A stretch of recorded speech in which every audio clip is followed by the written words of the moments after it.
valo.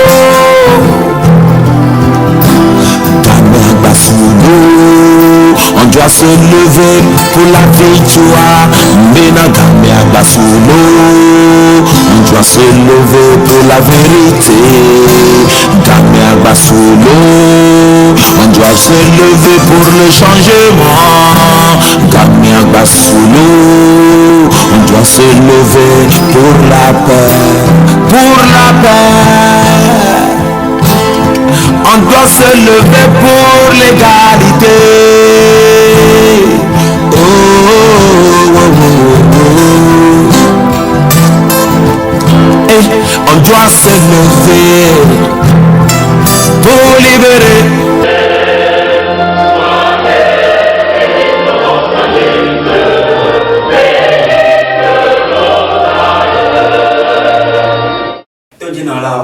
Agbendi boko mi gabaro mi apo mon ya me ke no atodom to go actualité la première de nous pour na o ebe mi aga ho mi anovi amuve America ike ona dole société civile pour akpadi et America e brona e junior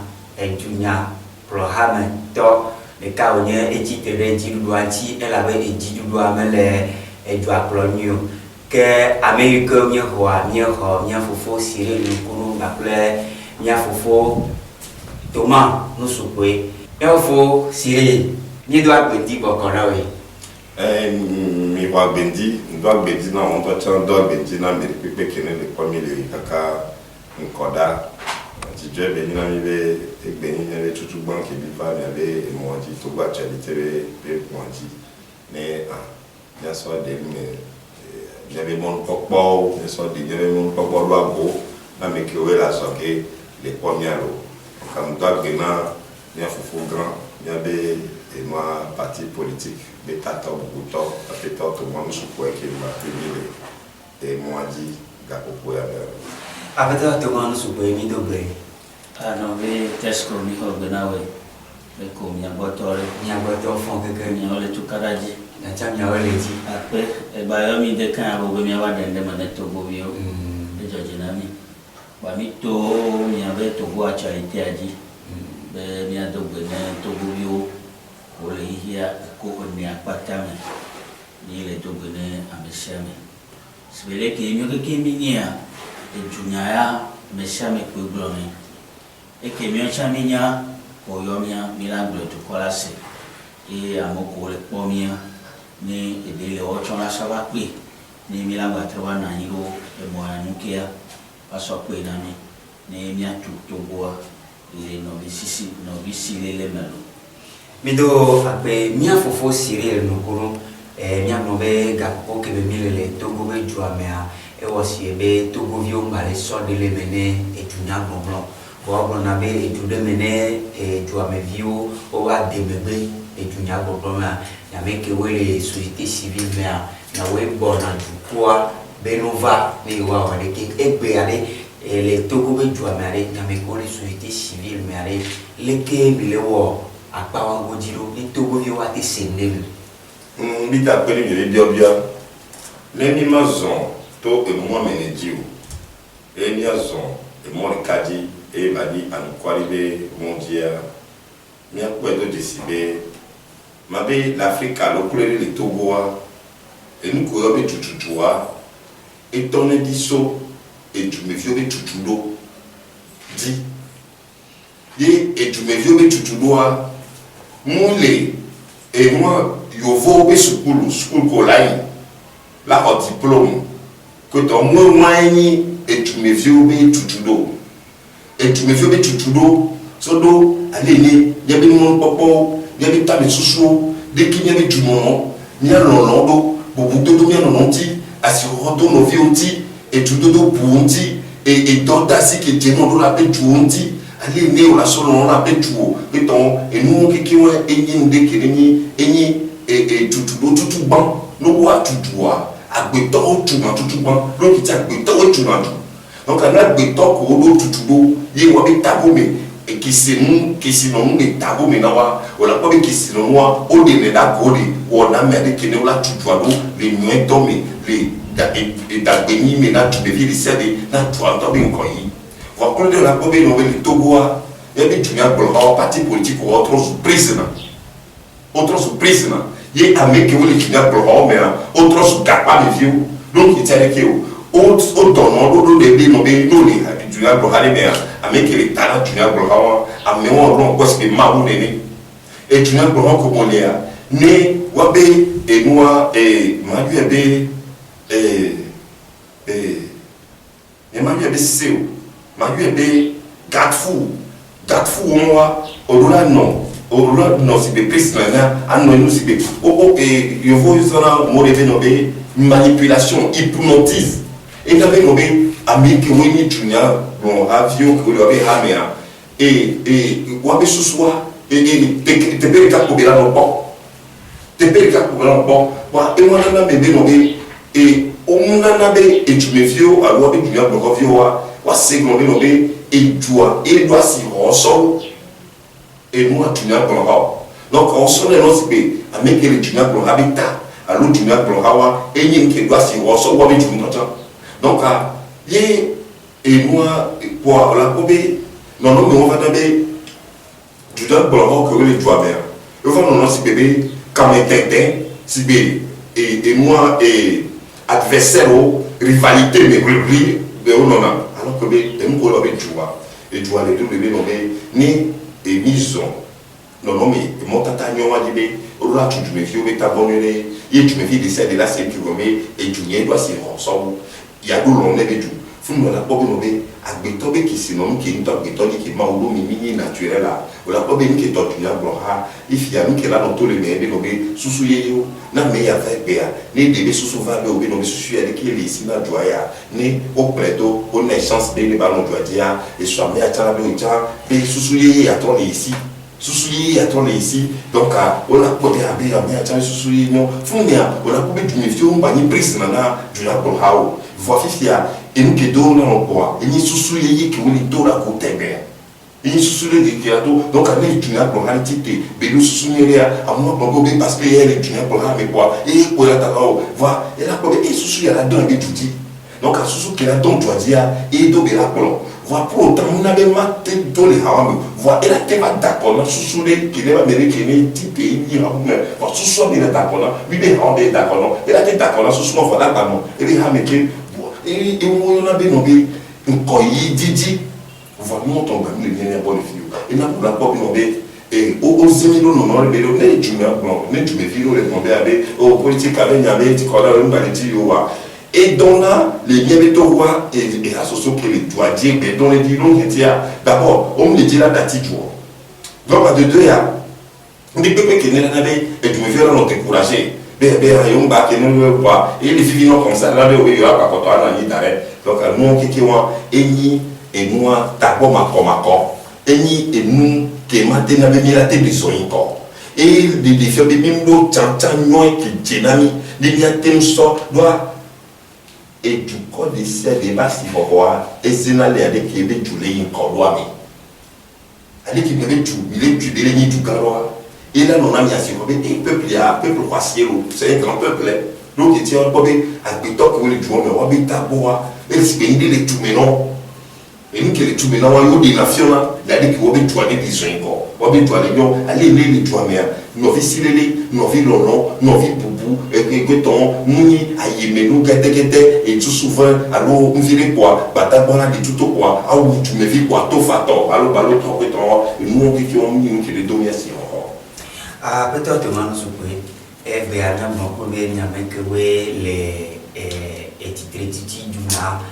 blanc, hawa, padia. Je me vois pour benami keng avec bon les que mi la tewe kaka il est tombé agent et que l'économie que l'année 2020 ne batini nous ne bazubo ne alternance que vous vieux le dia no matimbo ah mi da ko no vitesco o pare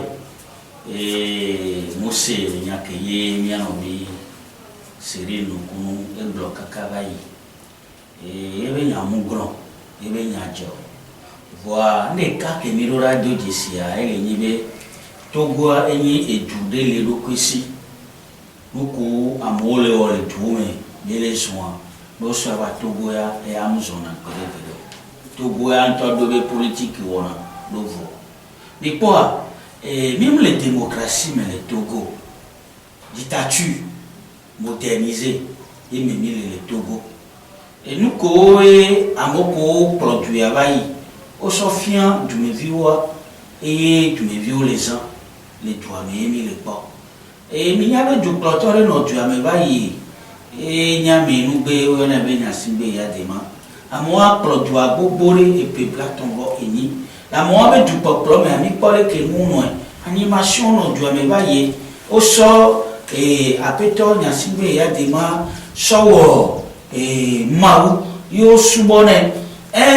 Quand me dit non, les partis politiques d'opposition, le webo. Mais les pas moi les partis politiques d'opposition, mais il y a tatoko les partis politiques d'opposition, mais mi trop mal, on y avait à me vivre. Et on a mêlé les blancs et bien, on pas ni mieux et n'anio. Et nous baignons au Pandaro du Amé. Ni à Djaba, Babinade.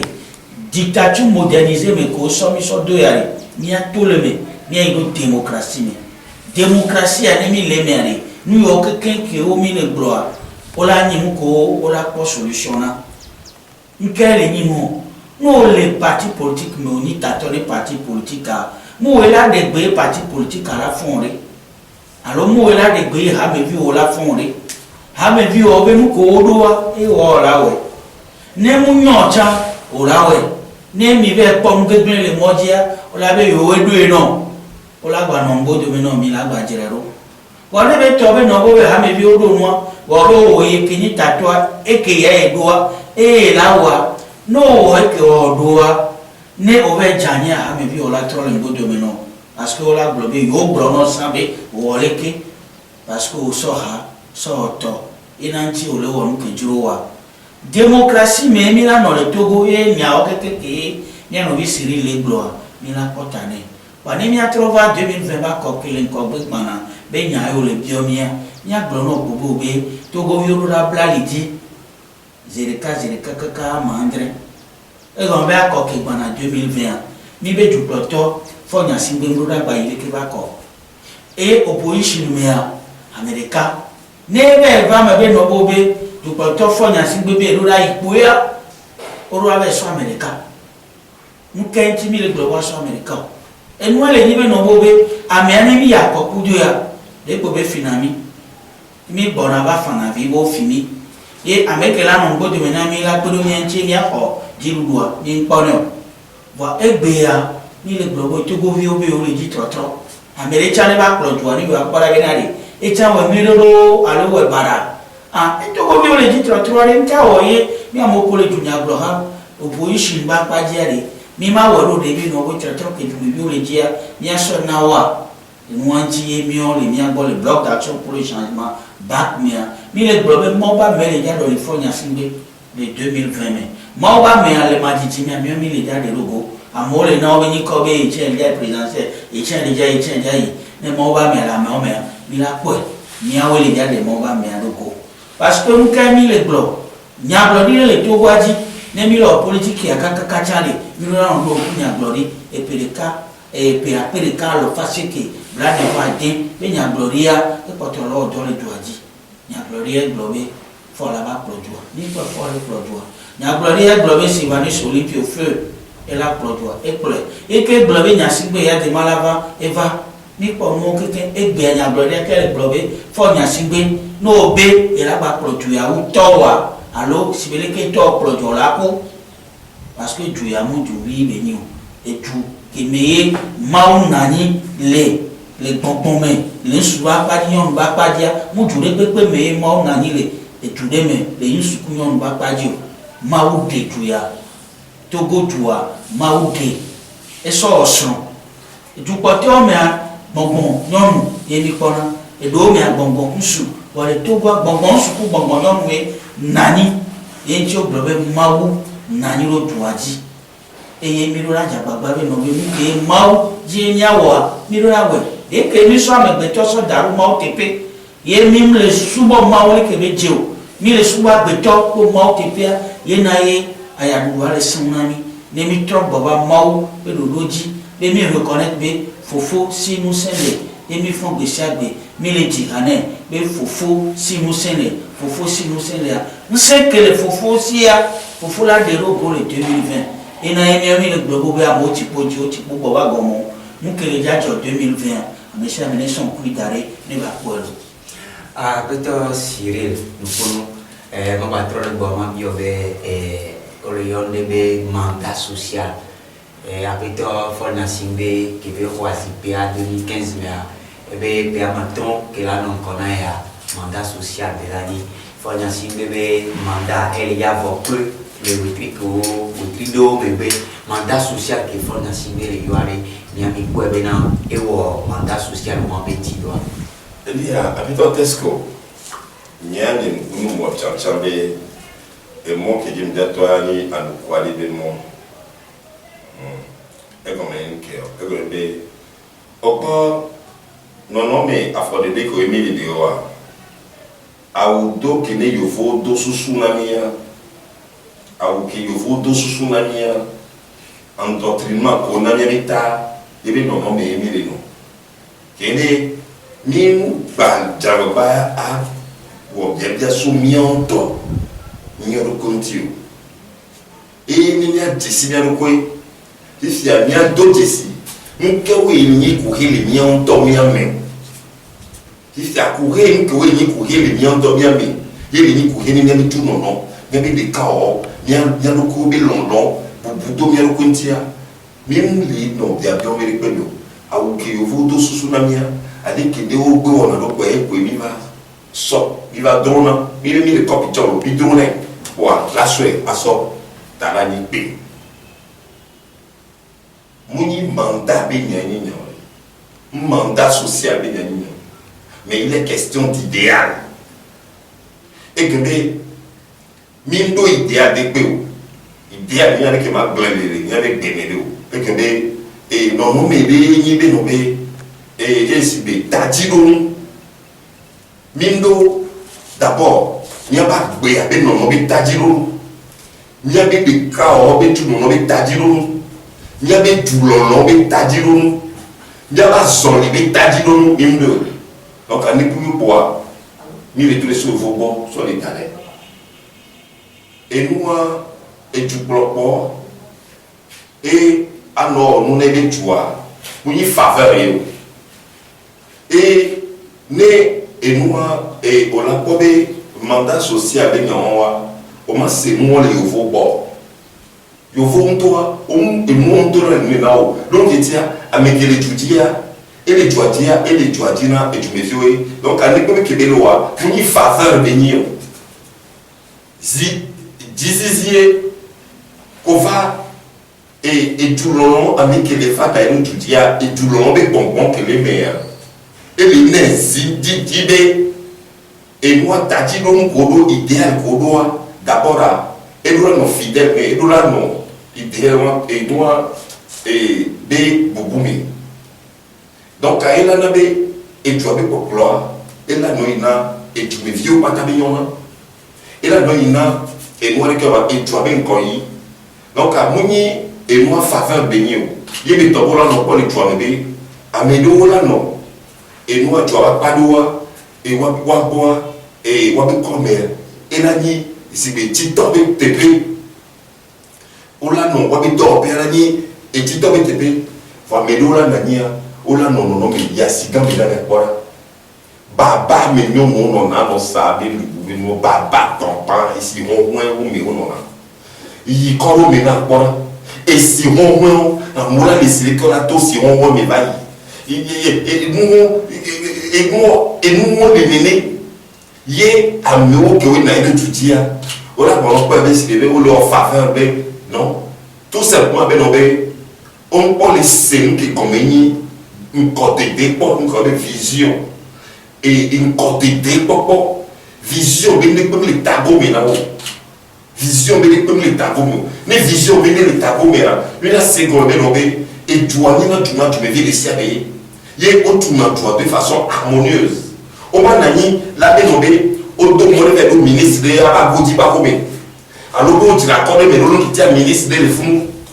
le voter les ministres pe ton pas ça où tu me verrais beau donc il tient o tchantsade o do tadiro de kele tadiro moi et le soir assurona béton de ciel tadiro moi et le soir assurona joie donc on a boulot de bébé doua et la don et tu me vis de ça dit et tu me vis de ça et tu me vis au matin non il me il de on non papa mais ici papa mais bois il on a donc pas si bébé et nous bénir les normal nous voir nous il y a Afrique qui a des choses mais pour moi donc qui tient avec il y a des tabous à leur droit il y a des les défiants donc il y a mais il y a trop il y a des tabous à béton il y a trop à des il y a des tabous sur leur droit il y a d'eau et noir et comme dit que les idéal qui met la nabe mila bien et mon tata qui dit mila son l'air ni mi au monde ni que solo asi horror donc un mandat social nous pour nous to béni c'est inutile et que nous faveur béni nous l'étudiant nous faveur béni de bolo na que le pour toi alors on a tout me vieux awo après tout le monde soupe montrera que nous m'a mis au mandat social que après tout Nyansibé fort que le pour toi ouais mandat social il y a que le mandat maintenant moi mais il y a des gommes voir va do fifi que le mandat il y a paré mandat social moi il y a même oni titi du nya blo ha que pas encore ya et nous kabile force le mandat social moi que me belé les ya pourquoi les novitesco me repère pas ça petit si sono benami togo que milliards mandat ni mandat politique ni mandat social ni mandat démocratique du plateau fort Nyasimbiade que va tuer mais pour progrès et bon ni coudé les doigts avec propre gomme et on a donc coupé non bobé qui est quasi pia zirika et globobé lui c'est lui moi c'est moi et bien toi il y a il tient et gomme il Togo viole globo be Nyasimbe ya de ma ployole ntase seme de Nyasimbe fo chala ba ployole ntase seme ma yebe don chine Togo viole lui c'est lui moi c'est moi ba nkeni ba podo jesio ye toi e ba yo asin toi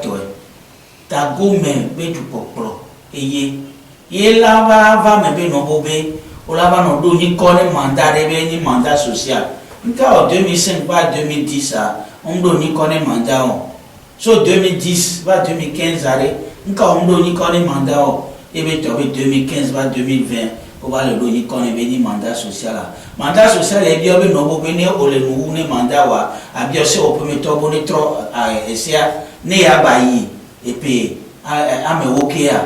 mandat social est bien so mi a bo no bébé on peut plus jamais ça sur la tête de nos aïeux nous commis par les poids de nos pays où est qui pour mandat social animé mila en brigade vient le peuple en bas bon va nous siwa mandat social animé no bon peuple abe et nous am Georgina mais si tebe a son lia on la bo ben comme la son lio mais ni la son lia et la son le mori kaji et ni la son chan et la son so et gawe le keso ilo autrement gardien nous kawe ni mo mi le po Togo a la trop Togo munya mercato Togo muni famille de kato Togo muni parti politique de kato Togo muni régime de kato nous que les chole Togo et mene koni Togo biobe fi que mi va donner Togo be du peuple et béa soit maku ou la produire ou soit manu agbebo ma ba pro et mi va doya parce que fi que mi lo et gbo le ni be no bo a me ça me le gbo ale du me pied pour be l'autori visa balo plus de 1000 demandes par jour combien sera liora ou avoir un service de passeport quand avec corrigé avec mon dit be on y a passeport États-Unis à mon collège joari muy bravo ni avec Togo mandat social arrêt ne nyamu tout proto yembem le mandat social mais il peut sortir du ne odoka be le America ma so téléphone ma yo service de passeport ma to be je mon quelqu'un mais probablement la présidence ma to go bakudo ne to le dia ma ti donao bon mi le mandat social mais terminé mais les gens pas non non vieux mais les gens pas non non vieux mi les doit aller Togo voyage bouya be te 2020 et mi le blanc abe le portefeuille Nyasimbe c'est Togo vieux be nya ko le blanc et le heli que la coordina moi on essaie mi le non bobé Moba me qu'il y a pas 2020 on est démoni moba me baba ne mo ba trop les doigts mais na ya du aba no te dire les tout bio et mi a pauvre bien aussi et les bébés et on m'a nommé avec qui mi la be ma no présidence de mi jo umi ba ne mi a so mi be cadavre dire mi a plodjoa mi le do a bene a me ko patale we wa be bio na mi wala be ya e o le doto a peto Cyril Nokunu Bakudo a peto Thomas Nusukwe mi a bonde me mi tia maton et mi a battre ba